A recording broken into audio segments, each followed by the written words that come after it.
Got it. Final few minutes here with Jim Rachels, the owner of the Stockton Cougars. Going to start up in October in the Pro PASL League. Of course, the MISL now has ceased operations. Cougars got out, though, in time before that and have made the move over to the Pro PASL. Again, the camps, Manteca, we mentioned one's going on right now, so certainly some kids enjoying that one. The other Manteca camp will be July 14th through the 18th at Woodward Park.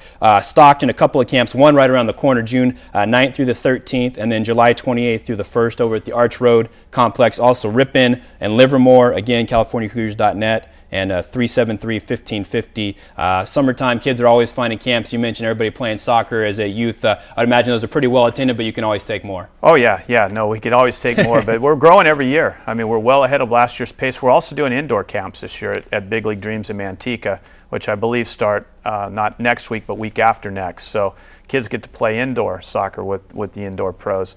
We got the only camps in the area where pro players are teaching you how to play. Ryan Hall's out there in Manteca, today, and Bernie was out there, and a few other players are out there teaching the kids how to play, and it's great. I mean, I went out there on Monday, and the parents were all just saying, "This is wonderful. These camps are great. The kids love them." So it's nice to hear good things. Most definitely. A final minute or so now.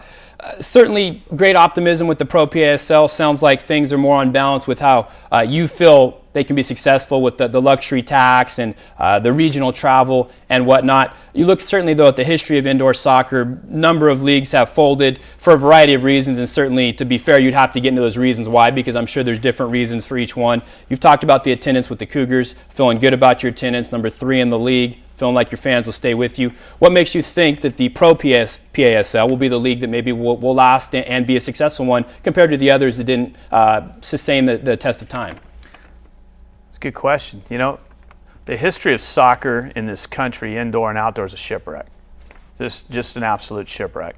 So you've got to figure out a way to get salaries under control, travel under control, and a business model put in place. And the PASL-Pro is being formed from day one as a business entity that promotes soccer. So, I think it's a recipe for success. Only time will tell. And you look at struggling pro sports, NBA. In 1959, the NBA had 6-8 teams, averaging 2,200 fans a game, and look what it's became. Sure. And nobody really even knew basketball. And I think right now, the people that are paying for tickets grew up playing soccer. And it's the first real opportunity the country's had to do that. And our sport's not outdoor soccer. I wasn't an outdoor soccer player or fan. I came to one of these games year one. I'm going, wow, this is great. And the people I brought to games that were baseball fans, basketball fans, they really, really have enjoyed the sport. And most of our season ticket holders are non-soccer people.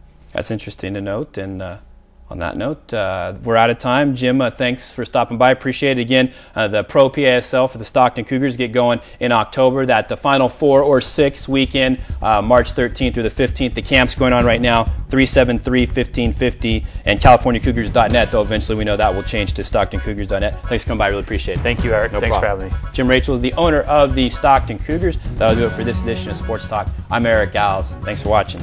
Talk to you next time.